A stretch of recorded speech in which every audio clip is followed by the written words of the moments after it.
Bismillahi wa kafa Wassalamuhu ala ibadihi alladhina astafa Wa ala alihi wa ashabihi ahli sidqi wal wafa Amma ba'du A'udzu billahi minasyaitonir rajim Bismillahirrahmanirrahim Thumma awrasnal kitaba alladhina astafayna min ibadina Faminhum zalimun li nafsih wa minhum muqtasid wa minhum sabiqun bil khairat biidznillah dzalika huwal fadlul kabir sadaqallahul azim. Ma'asyiral muslimin wal muslimat, para shaimin dan shaimat, jamaah Masjid Istiqlal yang dimuliakan Allah.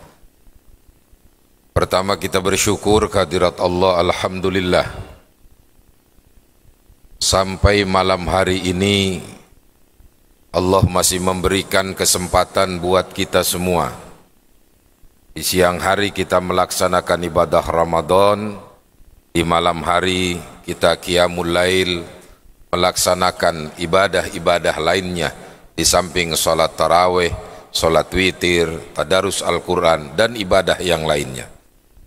Tentu harapan kita kepada Allah, moga-moga Allah sempurnakan amal ibadah kita di bulan suci Ramadan kali ini, dan mudah-mudahan keluar Ramadan kita sudah terbebas dari setiap dosa yang kita lakukan. Kayaumi waladathu ummuh, mudah-mudahan kita ibarat bayi yang baru terlahir dari rahim ibu kita, dan Allah catat kita sebagai insan-insan yang muttaqin. Amin ya rabbal alamin. Ibu, bapak dan saudara-saudara sekalian, Rasul sepanjang beliau memimpin umat Islam seringkali diberikan hadiah,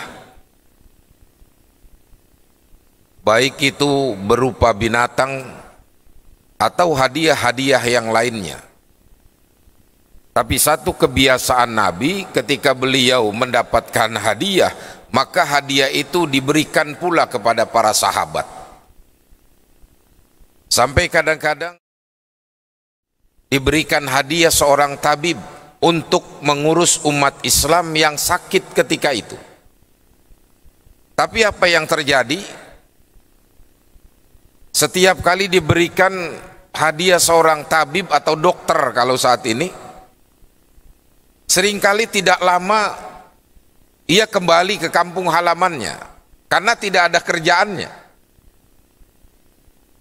Sampai-sampai di antara tabib ini ada yang bertanya kepada Rasul, "Ya Rasul, kenapa umat Islam ini jarang yang sakit?"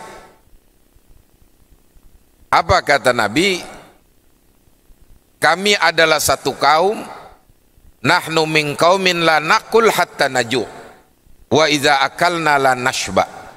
Kami adalah satu kaum di mana kami tidak akan makan melainkan kalau sudah lapar, dan kalau kami makan tidak sampai kenyang, sehingga umat ini jadi sehat. Artinya apa? Bahwa Islam mengajarkan kalau makan sebelum lapar, kalau mau makan kalau sudah lapar baru makan. Kalau makan tidak sampai kenyang. Dan itulah ajaran Nabi sesungguhnya, seperti halnya kita puasa. Maka kalau kata Nabi, sumu tasihu, puasalah kamu niscaya kamu akan sehat, sesuai dengan aturan yang ada. Kalau kita biasanya terbalik, Pak. Kami makan sebelum lapar, dan kalau sudah makan sampai kenyang, itu kita. Makanya penyakit banyak yang datang. Kalau Islam mengajarkan tidak. Kalau dibilang puasa ini menyehatkan, memang benar. Bagaimana puasa ini bisa menyehatkan? Karena memang sudah diatur sedemikian rupa. Dari zaman Rasul sudah diatur bahwa puasa ini menjadikan apa yang ada di dalam perut kita ini sudah diatur sedemikian rupa sehingga menjadi sehat. Maka Nabi mengajarkan kepada kita, kalau kamu puasa minum pertama yang manis-manis. atau kamu makan korma, atau kalau Nabi itu sukanya dengan nabis. Nabis itu rendaman air korma, rendaman air korma. Jadi kalau air korma itu kita rendam, kita minumnya sebelum kita rendamnya di pagi hari, nanti diminumnya pada saat kita berbuka. Kormanya sekalian kita makan, tapi ganjil 3, 5 atau 7. Itu bisa sehat, bisa seger. Jadi kalau seandainya kita melakukan puasa, begitu berbuka apa saja masuk ke perut kita, ini pas sholat tarawehnya, belum taraweh udah lemes duluan. Maka kalau ulama-ulama terdahulu biasanya mereka itu makannya nanti, setelah taraweh baru makan, setelah itu baru beristirahat. Sehingga demikian juga ketika dia melaksanakan puasa, maka di siang hari dia juga sehat. Kerja seperti biasa. Peperangan terbesar kita lihat di zaman Rasul itu terjadi di bulan Ramadan. Jadi perang Badar Kubro yang terjadi, perangan terbesar umat Islam dengan orang kafir Quraisy ketika itu terjadi di bulan Ramadan. Di tengah-tengah umat Islam melakukan ibadah puasa, para sahabat berpuasa. Di tengah puasa berperang, tapi Allah memberikan kemenangan. Semangatnya itu lebih tinggi. Jadi bukan kita melakukan puasa malah lemah. Karena Ramadan ini bulan yang memang betul-betul segala-galanya ada. Apa yang harus kita tingkatkan? Kalau saya mempunyai pemikiran sekarang ini kita harus terbalik. Artinya apa? Ibadah untuk akhirat harus lebih banyak daripada dunia yang kita kejar. 11 bulan Allah berikan kepada kita waktu untuk mencari dunia, silakan cari dunia. 1 bulan di bulan Ramadan, maka hendaknya kita lebih banyak beribadah ketimbang kita mencari dunia. Kalau sekarang terbalik, begitu Ramadan kerja habis-habisan. Kenapa? Persiapan lebaran. Padahal 11 bulan sudah Allah kasih. Kalau perlu bulan inilah kita bersedekah, melakukan kebaikan, infak yang banyak. Ya Allah, pahalanya itu kalau kita lihat guru-guru kita mengajarkan membaca Al-Quran, kita baca bukan 1 ayat 1 pahala, bukan 1 kalimat 1 pahala, 1 huruf itu sudah 1 pahala nilainya. Belum lagi kita berinfak sedekah, dan itu 1 ibadah yang Allah cintai. Makanya di akhirat nanti orang akan berkata, yang ada di dalam kubur berkata, laula akhartani ila ajalin qarib fa asaddaqa wa akum minas salihin. Kalau saja aku diberikan kesempatan untuk hidup kembali, niscaya kami akan bersedekah. Kenapa bukan sholat tapi bersedekah? Karena nilai pahalanya, bahwa sedekah itu pahalanya begitu besar. Dan tidak akan hilang harta kita yang kita keluarkan. Mana qasa sadaqatun min mal bal yazdad bal yazdad bal yazdad, kata Nabi. Enggak bakal hilang harta yang kita keluarkan di jalan Allah, tapi akan bertambah, bertambah dan bertambah. Di zaman Nabi Musa pernah satu saat terjadi, ada suami istri hidupnya miskin. Setiap hari hidupnya dalam kondisi miskin. Mungkin pagi makan, sore enggak, sore makan, pagi tidak. Satu saat istrinya ini bertanya sama suaminya, suamiku, bukankah Musa adalah seorang nabi dan rasul, dan ia dapat berbicara dengan Allah? Kata suaminya, benar, bahwa Musa adalah nabi dan rasul, dan dia dapat berbicara kepada Allah. Wa kallamallahu Musa taklima. Kata istrinya, kenapa sekarang kita enggak mengadukan nasib kita kepada Nabi Musa? Bagaimana kehidupan kita dalam kondisi miskin semacam ini, minta doa dengan Musa agar Musa minta kepada Allah, sehingga dalam keadaan kita ibadah tenang, jikalau kita perut dalam keadaan nyaman dan kenyang. Baik, kata suaminya, berangkat ke Nabi Musa. Sampai kepada Nabi Musa, ia bercerita. Kemudian Nabi Musa munajat kepada Allah. Setelah Nabi Musa bermunajat kepada Allah, Allah jawab munajatnya Nabi Musa. Musa, sampaikan kepada hambaku, permintaannya akan aku kabulkan, aku akan kasih ia rezeki, aku berikan dia kekayaan, tapi cuma 1 tahun. Setelah 1 tahun dia akan kembali menjadi miskin. Baik, disampaikanlah kepada suami istri ini. Begitu disampaikan, dia senang. Gak apa-apalah merasakan kaya meskipun 1 tahun. Tidak beberapa lama Allah kirimkan rezeki yang tidak disangka dan tidak diduga menjadi orang yang kaya. Rezeki datang min haitsu la yahtasib. Apa kata istrinya, bang, mumpung Allah kasih rezeki kepada kita, saatnya kita berbuat kebaikan.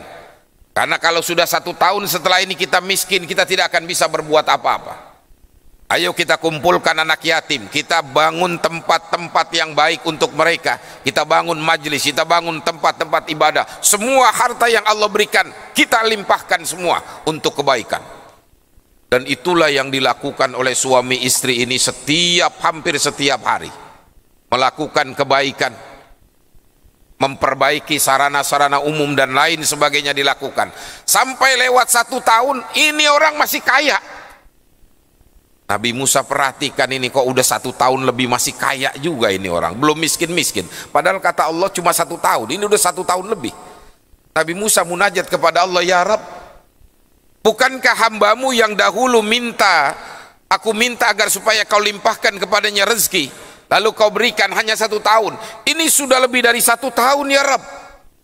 Kenapa ia masih kaya? Apa kata Allah? Musa, kamu ketahui, harus kamu tahu Musa, aku bukakan kepadanya 1 pintu rezeki, tapi dia buka setelah itu beberapa pintu rezeki untuk orang lain. Maka aku malu kalau ada hambaku yang melakukan kebaikan, ia bukakan pintu rezeki kepada orang lain, maka aku pun malu untuk menutup pintu rezekinya. Karena itu aku buka kepadanya pintu rezeki sampai kapanpun juga, selama ia melakukan kebaikan. Subhanallah. Coba kita lihat, apalagi di bulan Ramadan nih. Makanya tergantung keikhlasan kita sebetulnya. Ibadah ini bagaimana ikhlasnya kita. Saya sering ambil 1 contoh. Kalau kita puasa di Masjid Al-Haramain, di Masjidil Haram atau Masjid Nabawi, itu tarawihnya aja ibu, mungkin ibu sudah pernah, bapak sudah pernah, itu sampai jam 11, setengah 12 malam. Karena memang hafal Quran di sana. Tapi kita lihat betapa jamaah berduyun-duyun semenjak asar sudah di masjid, menunggu maghrib, buka di dalam masjid. Setelah itu menunggu isya, terawih. Yang datang ingin di depan sekali dengan khusyuknya. Setelah selesai jam 11, jam setengah 12, mereka masih iktikaf. Dan tidak terasa itu sholat. Sebab apa? Karena hatinya lillah, dia ibadah karena Allah. Jadi segala sesuatu yang kita lakukan karena Allah, semuanya itu enteng. Kalau Allah itu semuanya gampang, semuanya enak. Kita yakin semuanya dari Allah, datangnya dari Allah, kembali kepada Allah. Segala sesuatu mudah, Pak. Termasuk ujian yang datang kepada kita, umat Islam, bangsa Indonesia, berbagai macam penyakit, ujian dan musibah.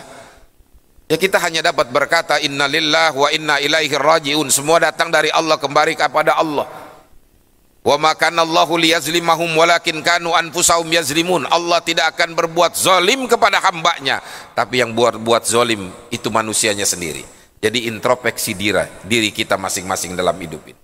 Kalau kita mendapatkan kesulitan, ya tentu kembali kepada kita, apa yang pernah kita lakukan, dosa apa yang pernah kita kerjakan, kembali kepada Al-Quran. Maka itulah nasihat Nabi, fa in ushkila alaikum amrun farji'u ilal Qur'an was sunnah. Kalau kamu mendapatkan masalah yang berat dalam hidup, kembalilah kepada ajaran Al-Quran, kembalilah kepada ajaran As-Sunnah. Niscaya Allah kasih jalan keluar. Nah, puasa yang kita lakukan saat ini untuk meningkatkan ibadah kita dan tidak melemahkan kerja kita. Tapi tadi saya mempunyai pesan tersendiri, Ramadan ini bulan ibadah. Dunia memang tidak boleh kita lupakan, tapi akhirat adalah persiapan buat kita semua. Silakan kita cari dunia, jangan lupakan akhirat. Wabtaghi fima atakallahu darul akhirah wala tansa nasibaka minad dunya. Jadi kita cari dunia, jangan lupakan akhirat. Kita cari akhirat, jangan lupakan dunia. Karena itu sekali lagi, ini Ramadan, bulan yang penuh keberkahan, bulan di mana rahmat Allah turunkan, bulan di mana ampunan Allah berikan kepada kita, kesempatan buat kita semua untuk minta kepada Allah Subhanahu wa taala. Semoga Ramadan ini sekali lagi akan menjadi bulan di mana Allah bukakan pintu rahmatnya buat kita sekalian, pintu ampunannya untuk kita sekalian, dan Allah jadikan kita sebagai insan-insan yang muttaqin. Mohon maaf yang seluas-luasnya. Wallahul muwaffiq ila aqwamit thoriq. Wassalamualaikum warahmatullahi wabarakatuh. Waalaikumsalam.